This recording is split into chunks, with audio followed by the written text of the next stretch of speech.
bulletin de nouvelles SEMB avec Katia Lelièvre. Bonjour. Plusieurs d'entre vous nous ont posé des questions concernant la conciliation. On a invité Alexandre Joly, président du syndicat et membre du comité de négociation, à venir un peu nous en parler. Donc, Alexandre, qu'est-ce que c'est la conciliation? La conciliation, c'est un service qui est offert par le ministère du Travail. Ce sont des gens conciliateurs, conciliatrices, qui sont rompus lors des négociations puis des relations de travail au Québec. Ils sont 18 à exercer ce métier-là à travers la province et ils sont appelés à intervenir dans des dossiers de négociation quand on rencontre des difficultés ou qu'une partie sent qu'ils ont besoin d'une tierce partie neutre pour faire avancer la négociation qui serait bloquée. Puis, quelles sont les raisons que la SAQ a invoquées pour demander la conciliation dans notre dossier? Pour nous, les raisons officielles que la SAQ nous a données, c'est qu'après 5 séances de négociation, ils trouvaient que la négociation n'avançait pas assez vite ou à un rythme assez soutenu. Ça, c'est les raisons officielles qu'ils nous ont données. Cependant, on est plutôt perplexe par rapport à cette raison-là qu'ils nous ont donnée parce que après 5 séances seulement, de prétendre qu'ils ont besoin d'aide de conciliation, c'est quand même assez étrange. Puis le comité de négociation voit ça de quel œil, l'arrivée de la conciliatrice? C'est pas qu'on voit ça d'un mauvais œil, c'est-à-dire qu'on va collaborer avec la conciliatrice. Celle qui a été nommée dans notre dossier, elle se nomme Martine de Carufel. On va collaborer avec Madame de Carufel, mais cependant, on ne comprend pas la demande de la SAQ parce qu'après seulement 5 rencontres de négociation, c'est prématuré de faire appel à une conciliatrice. Et en général, quand on fait appel à ce service-là au ministère du Travail, c'est après de nombreuses rencontres de négociation, des dizaines, voire peut-être une centaine de rencontres de négociation, et qu'il reste peut-être 2-3 enjeux majeurs à traiter et non pas l'ensemble de la négo à traiter. Donc, c'est curieux cette demande-là, puis on se demande encore, malgré le fait que, comme je vous dis, on va collaborer avec Mme de Carufel, on trouve ça encore curieux, cette demande-là de la SAQ. Mais historiquement, est-ce que les négociations ont été rapides au SEMB ou ça s'est-tu réglé en quelques rencontres?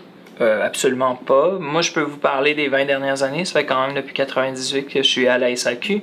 La convention collective qui a été signée au mois de décembre 1997, ça a pris 3 ans à négocier. Ils ont négocié en 95, 96, 97. Par la suite, cette convention-là a duré de 1997 à 2002. Et la négociation de 2002 a duré jusqu'à février 2005. Pour ceux qui étaient là, on se rappelle que ça s'est aussi réglé en quelque sorte par un conflit de travail assez dur de 3 mois en 2004, novembre 2004 à février 2005. Et la dernière négociation, bien qu'elle ait été plus courte dans le temps, celle de 2009-2010, elle a duré à peu près 9 mois, cette négociation-là, mais c'était un rythme, je vais appeler, très soutenu. Il y a eu à peu près, on les avait comptés ensemble, à peu près 150 rencontres de négociation la dernière fois. Donc, encore une fois, après seulement 5 séances, quand nous, la partie syndicale, on avait l'impression qu'on discutait des enjeux réels par rapport à la négociation, après seulement 5 rencontres, que l'employeur juge le nécessaire de faire intervenir une tierce partie dans le dossier, on trouve ça curieux. Puis au niveau du calendrier, l'employeur nous reproche au syndicat de ralentir le rythme de la négociation, puis d'avoir annulé des dates, puis de ne pas donner de disponibilité. Est-ce que c'est vrai? Qu'est-ce qu'on a à dire là-dessus? Absolument pas. C'est-à-dire que nous, quand on regarde le déroulement normal d'une année pour un syndicat, puis notre calendrier en général, on a plus de disponibilité au mois de janvier, février, mars, avril. C'est pourquoi ces mois-là, on avait donné beaucoup de dates de disponibilité. Mais quand l'employeur nous a pris par surprise puis a fait une demande de conciliation, ça a fait en sorte maintenant, en étant dans l'obligation de prendre en considération l'agenda de Mme de Carufel, qu'on a dû annuler plusieurs dates de négociations qui étaient prévues au mois de février, mars, avril.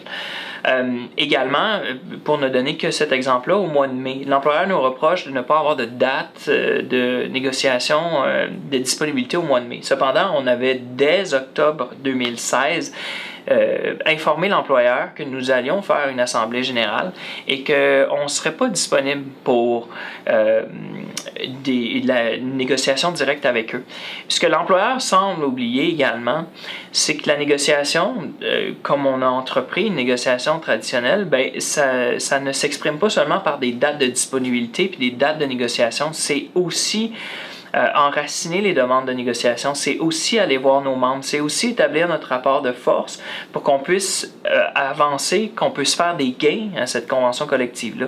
Nous, on n'est pas pressé, pas qu'on ralentit les choses, mais c'est simplement qu'on va négocier dans des conditions qui sont les meilleures pour les 5500 membres qu'on représente, puis on ne se laissera pas bousculer par l'agenda de l'employeur.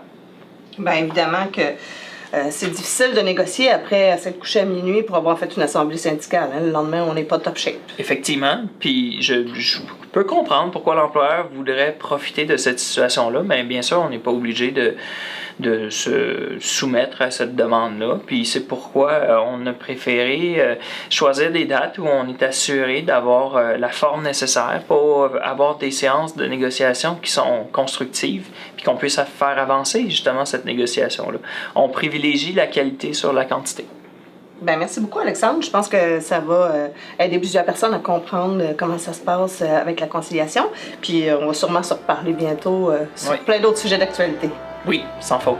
Merci. Merci.